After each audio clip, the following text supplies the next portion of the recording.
coach who was very open to that. So can you tell me, which I saw a few new faces, which crew two guys you might be calling up during this week? We're down a few guys. Yes, we called three guys from the reserve team, but we like to do it also during the normal day, depending how many players do we need. That's why it's really important to have a structure like this, and the flexibility also of Kelvin, because we called them at the last moment, and so yeah, it was good. It was good to have everyone, and really good spirit after 3 days off. It was good for the players to think about something else and to rest and to come back fresh. And this is what they did because it was a good session. Which players do you have from the reserve team? This is not important because I like to change. No, but because I like to change. So this is not important. The names I like to change. I'll come next week. Maybe I'm gonna have other players. So this is not important. I know you say that the game dictated putting Will in last Saturday, but how important going into a week where you're down a few guys that he got his footing even for a few minutes, that now he's gotten that experience? You're talking about something? Oh, Will Sands. Listen, the most important was for him to come back on the pitch in a regular game, and this is what he did. And after that, it doesn't change. You know, the intensity that we put during the practice. We try to put many complexity during the practice. So at the end of the day, he's going to be ready when I'm going to call him. So he knows that he has to enjoy the present moment. So this is what he did when he came in, and after that we'll see when I'm going to use him and if he's going to start or not. There's been talks about how well the team has handled pressure, handled presses this season already. So can you just talk about how you've seen it improve from last season in these first few games? Listen, like I told you, I like to play against Red Bulls because the way they play, the way they press, and I think that we did a good game because we put doubt on the opposition because they wanted to press and we were able to get out of the press, and sometimes they wanted to stay, so we were able to keep the ball. So this is what I like. I like to see this evolution of the game that we have, depending what the opposition is going to give us. So this has been a really good game because of that. Not because we scored 3 goals, it is more because of the performance that we had during the game, this tactical flexibility that we had. So that's why I'm really proud of that, and was good for the player also to play with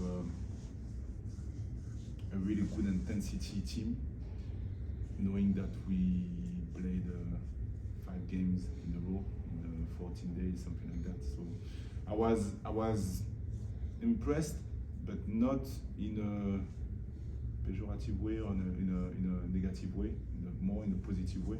That I knew that we were able to do it, and they did it. So I was really pleased of that because, as you know, it was not easy to play. It was not easy, to play 5 games in 14 days.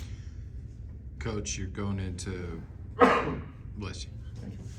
You're playing a Charlotte team that has sort of struggled so far this year, you know, under a new head coach. What's the mentality? You know, you were a new coach here last year. What's the mentality that you're teaching the team going up against a team that struggles?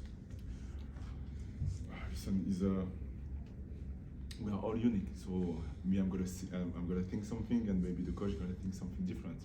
But what I know is they played 3 games in a row away, if I'm not mistaken.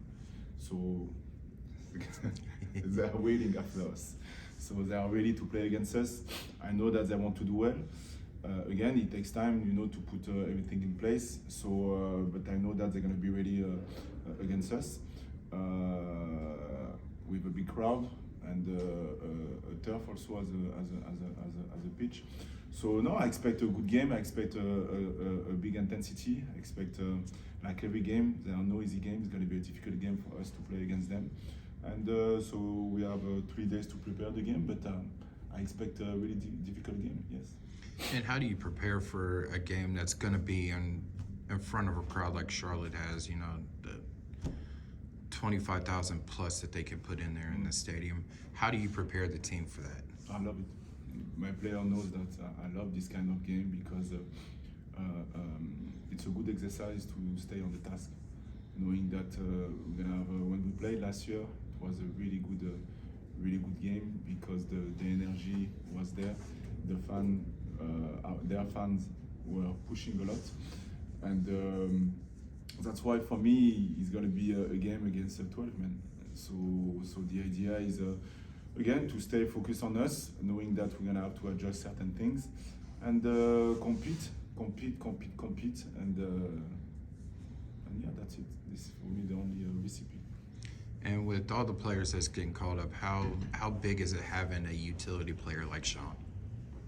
Yeah, maybe he's gonna play goalkeeper. I don't know. No, listen, there is Sean, but there is also other players. So the idea is when we built the roster, the idea, we knew that we will have maybe a few players away. So that's why, like I told you, it's really important to have players who can play in different positions. So again, I'll see what I'm gonna do, but I'm happy to have players who are able to play in different positions for sure. And last one from me, Amundsen and Yeboah seem to have a great connection there with those long passes. Is that something that you guys work on the training pitch, or is that just something that those two, they see each other better on the field? Yeah, it's a really great question because our job as a staff and for me is to give them clear ideas, to give them clear structure. And yes, we've been working on that. But also, this is something that I cannot teach, the connection between players, the interaction between players. Our job is to put this environment for them to try to sort it out. So sometimes we did few exercises, was not the same, but few exercises to transmit and to help them to get this connection between these two guys, but also between other guys. And after that, this is their job, because they feel good, because I understand why we do what we do, that they're gonna try to, that they embrace what we do. And they do the extra stuff. And I do this job for that, because I cannot give all the answer. I don't have this power. My power is to give you this platform, this structure, and to create this kind of interaction. And for me, this is the future of football. The future of football for me is not to be on position and to keep the ball and to play one pass to A, B, C. No. The idea is to get the structure, and within the structure to have players who's gonna try things because they know that we have the good structure to attack or to defend. So that's why, because I feel that they are able to get this connection, they are able to get this many repetitions by themselves. And this is something that I believe a lot.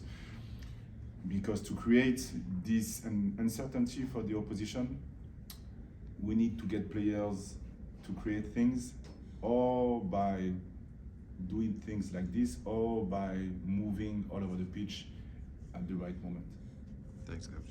What's it like seeing some of the players, like Malta, he hasn't even been here for a year technically, but they've been able to click already, and they're clicking within the system and structure that you've created.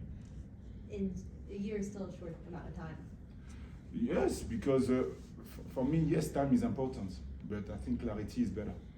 So if you are able, and sometimes it's not easy as a coach to give clarity. In my mind, this is clear and obvious, but for them to transmit my message, it's not easy for them to understand. So that's why it's all about clarity, it's all about also profile, it's all about also repetition, but repetition without repetition. What does it mean is repetition in a different context, not the same situation. So for me, this is the key point, because sometimes you're gonna repeat actions, but I don't believe too much on that. What I believe on is we're gonna create a scenario to repeat this action, but also other actions. And after that, the players can have the platform and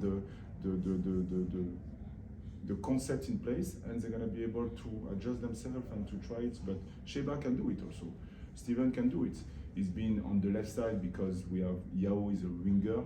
He's not a wing back. He's an offensive player, but we can be able also to do it on the opposite side also. So it depends. But I like this kind of interaction between players. Everybody set? All right, thanks, y'all.